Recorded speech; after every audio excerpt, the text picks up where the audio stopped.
Good morning friends, કેમ છો બધા? મજામાં? ચલો તો આપણે બાયોલોજી જે લેક્ચર છે એને બાયોલોજી સબ્જેક્ટ છે એને આપણે આગળ વધારીએ. બધા મસ્ત તૈયારીમાં હશો, નવા ફ્રેશ 10th પૂરું કરીને આવ્યા હશો, કંઈ ટેન્શન નહીં, કંઈ જ શું કહેવાય શંકા મુજબ વિધાઉટ તમારે ભણવાનું છે. તો બાયોલોજી વિશે થોડું હું તમને જણાવી લઉં કે બાયોલોજી સબ્જેક્ટ જે છે ને ઇટ સેલ્ફ ગોખવાનો વિષય નથી. બધા લોકો કહેતા હોય છે કે બાયોલોજી સબ્જેક્ટને તમારે ગોખવો પડે, પણ નો, એની જે કોઈ બી ફિગર છે, એની આકૃતિઓ છે, એ બધી વસ્તુને તમારે શું કહેવાય કે એને લર્ન કરવા માટે પહેલાં એને સમજવું પડે છે. તો આ લેક્ચરમાં આ ફર્સ્ટ ક્લાસ છે, ઇન્ટ્રોડક્શન ક્લાસ છે. આના પછી આપણે ધીરે ધીરે બીજા ક્લાસ લેતા જઈશું. આ ફર્સ્ટ ક્લાસની અંદર આપણે એ જોઈશું કે ઇન્ટ્રોડક્શન શું છે બાયોલોજીનું, બરાબર? તો એમાં પહેલાં તમે મને ઓળખતા નહીં હોય તો હું મારું ઇન્ટ્રોડક્શન આપી દઉં. હું ડૉક્ટર મેઘા પરમાર છું અને હું તમારી જેમ જ 11th પાસ કરીને મેડિકલ સાયન્સ ભણીને અત્યારે તમારી આગળ લેક્ચર લેવા આવી છું. એટલે મને બધો જ એક્સપિરિયન્સ છે. તમે જરા પણ ગભરાતા નહીં. કેવી રીતે ગુજકેટની તૈયારી કરવી, કેવી રીતે નીટની તૈયારી કરવી, બધું જ તમને નોટ વાઇઝ બધું જ તમને પ્રોવાઈડ થશે. તમે જસ્ટ ખાલી કોઈ એક વર્ડને સમજીને હું તમને ભણાવીશ. ટેન્શન લીધા વગર આપણે જે બાયોલોજી જે છે એને ભણીએ, બરાબર? તો બાયોલોજી શું છે? બાયોલોજી સબ્જેક્ટ એ છે કે જે સજીવો છે, જે જીવો છે ને એને ભણવાનું જે વિજ્ઞાન છે ને એને બાયોલોજી કહેવાય છે, બરાબર?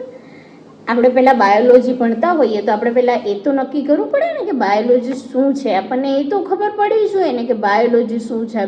તો આપણે જોઈ લીધું કે સજીવો જે છે એની દેહ રચના, એની શારીરિક રચના, એની ક્રિયા રચના વગેરે કેવું છે એ આપણે જોઈએ ને ત્યારે આપણને ખબર પડે કે બાયોલોજી સબ્જેક્ટ એની અંદર બધું રહેલું છે.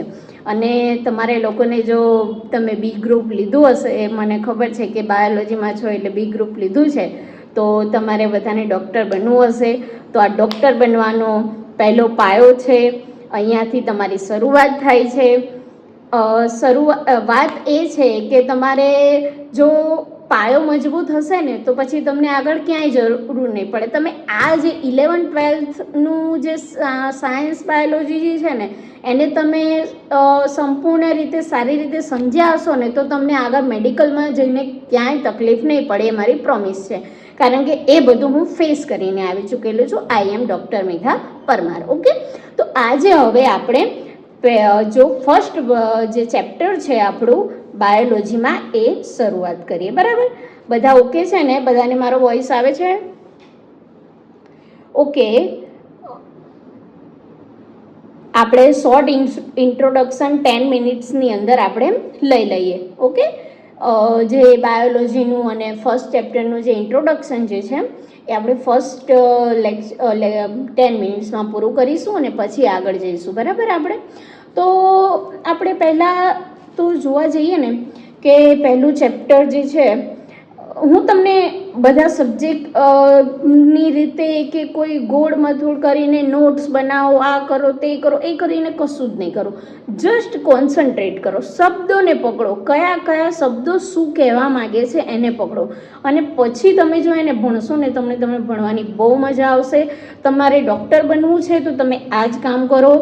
હું પણ એક ડૉક્ટર છું, મને ખબર છે કે સ્ટુડન્ટની વ્યથા શું હોય છે, એટલે એને જાણીને હું આ લેક્ચર સ્ટાર્ટ કરીશ. ઓકે, તો સજીવ પહેલું જે ચેપ્ટર છે એનું નામ છે સજીવ વિશ્વ, ધ લિવિંગ વર્લ્ડ. હવે આપણને એમ થાય કે સાલું સજીવ વિશ્વ એટલે શું? તો સજીવ વિશ્વ એટલે કે આ ભગવાને જે આખી પૃથ્વી બનાવી છે ને, જે આખું વિશ્વ બનાવ્યું છે ને, એની અંદર રહેલા જીવો જે છે, જે સજીવો જે છે, એને તમે જ્યારે ભણવા જાઓ ને અને એ સજીવ વિશ્વ વિશે આખું ડિટેલ જે ડિસ્ક્રિપ્શન જે છે ને એ આ ચેપ્ટરમાં આપેલું છે. અને ત્યારે તમને ધીરે ધીરે ખબર પડે કે આપણે શું જોઈએ છે, તો સજીવ વિશ્વમાં એના માટે સજીવ વિશ્વ જાણવા માટે આપણે સજીવને સમજવો પડે અને બીજું વિશ્વને સમજવું પડે. તો વિશ્વને આપણે સમજતા શું જોઈએ કે પાણીના ઝરણાઓ છે, નદીઓ છે, પહાડો છે, રેગિસ્તાન છે, અલગ અલગ જગ્યાઓ છે, બધી એટમોસ્ફિયર, તાપમાન, પાણી વગેરેને લીધે બધી અલગ અલગ તાપમાનને વગેરે લઈને એક વિવિધતા ધરાવે છે, બરાબર. ક્યાંય એક સરખી જગ્યા છે નહીં, બધી જગ્યાએ એની વિવિધતા અલગ અલગ છે. તો એ પ્રમાણે એ જગ્યાએ કયા કયા સજીવો વસવાટ કરે છે તમારે આગળ આવશે, નિવસન તંત્ર વિશે ભણવાનું આવશે. અત્યારે આપણે એને ડિટેલ જોતા નથી, ખાલી નામ સમજીએ છીએ કે નિવસન તંત્ર એટલે કે એ જે ચોક્કસ એટમોસ્ફિયરની અંદર સજીવો જે રહેલા છે એ એમને રહેવાનું જે સ્થાન છે, નિવસન તંત્ર છે, એ આપણે કહીએ. તમને ખબર છે કે બેક્ટેરિયા જે ગરમ પાણીના જરાઓ હોય છે એની અંદર બેક્ટેરિયા વસવાટ કરી શકે. હવે આપણને જો ગરમ પાણીના જરાઓની અંદર કે પછી હિમાલયના પર્વત ઉપર કોઈ બી ગરમ કપડા વગર મૂકી આવવામાં આવે તો આપણને મજા ના આવે. કેમ કે આપણે એમાં રહી જ ના શકીએ, આપણું બોડી એને ઇફેક્ટ જ ના કરી શકે, આપણું બોડી એને અનુકૂલન જ ના કરી શકે, બરાબર. એટલે આવું વિવિધતા ધરાવતું વિશ્વ છે, બરાબર. અને હવે આપણે જોઈએ સજીવ કોણ છે, બરાબર. તો આપણે સજીવ વિશ્વ જાણવા માટે બે શબ્દને પહેલાં જોઈએ કે સજીવ કોણ છે ને વિશ્વ કોણ છે. તો આપણે વિશ્વ જોઈ લીધું કે આવી અનેક વિવિધતા ધરાવતું વિશ્વ છે. તો હવે સજીવ જોઈએ. તો સજીવ જોતા પહેલાં આપણે એની વ્યાખ્યા લેવાની હોઈએ ને ત્યારે આપણે કહીએ, વ્યાખ્યા તો ઇન શોર્ટ પાછળથી આપણે જોઈશું, પણ ખાલી એને આપણે અત્યારે ઇન્ટ્રોડક્શન કરીએ છીએ, બરાબર. તો ખાલી આપણે એને સમજવા માટે સજીવને જોઈએ ને તો સજીવ શું છે, સજીવ કોને કહેવાય, સજીવોના લક્ષણો શું છે, બધું આપણે બાયોલોજીના સ્ટુડન્ટ છે તો આપણે બાયોલોજીની રીતે એને અભ્યાસ કરવાનો પ્રયત્ન કરીએ, બરાબર. પણ એક ફિલોસોફીની રીતે પણ એવું થાય કે સજીવનું ઉત્પત્તિ કઈ રીતે થઈ હશે, તે પૃથ્વી પર આવ્યા કઈ રીતે હશે, એનો ઉદ્ભવ કઈ રીતે થયો હશે, એ બી પ્રશ્ન થાય. એટલે બે આ પ્રશ્ન આપણા મનમાં ઉદ્ભવે, બરાબર. તો આપણે એ બે પ્રશ્નને અત્યારે નથી લેવાના, ખાલી આપણે સાયન્સના સ્ટુડન્ટ છે એટલે આપણે બાયોલોજીની રીતે જે સજીવ જે છે એને આપણે સમજીએ, બરાબર. તો હવે આપણું જે પહેલો ચેપ્ટર જે છે સજીવ વિશ્વ અને એનો પહેલો ટોપિક 1.1 જે પહેલો ટોપિક છે સજીવ શું છે, વોટ ઇઝ લિવિંગ લાઈફ, બરાબર. તમે કહો છો કે આ સજીવ છે, પણ સજીવ શું છે એ શીખવું હોય તો હવે આપણે સ્ટાર્ટ કરીએ, બરાબર. અત્યાર સુધી જે કાંઈ પણ હતું એ ઇન્ટ્રોડક્શન હતું. હવે આપણે સ્ટાર્ટ કરીએ છીએ પોઈન્ટ. ઓકે, સજીવ વિશ્વ. હવે કોઈ બી વસ્તુ આવે ને ત્યારે એની ચોક્કસ વ્યાખ્યા હોય. કોઈ બી વસ્તુની ચોક્કસ વ્યાખ્યા હોય ને ત્યારે તમારે જ્યારે હવે આપણે ભણતા ખાલી આપણે ભણીને મૂકી નથી દેવાનું, આપણે એને 2 માર્ક્સમાં કઈ રીતે લખવાનું, 5 માર્ક્સમાં કઈ રીતે લખવાનું, 10 માર્ક્સમાં કઈ રીતે લખવાનું. કદાચ સજીવ એટલે શું 2 માર્ક્સમાં પૂછાઈ જાય તો તમે શું લખશો, 5 માર્ક્સમાં પૂછાય તો તમે શું લખશો, 10 માર્ક્સમાં પૂછાય તો તમે શું લખશો, બરાબર. આવું અલગ અલગ રીતે હોય છે. તો આપણે પહેલાં જોઈએ કે 2 માર્ક્સમાં એની વ્યાખ્યા જે છે એ કઈ રીતે થઈ શકે.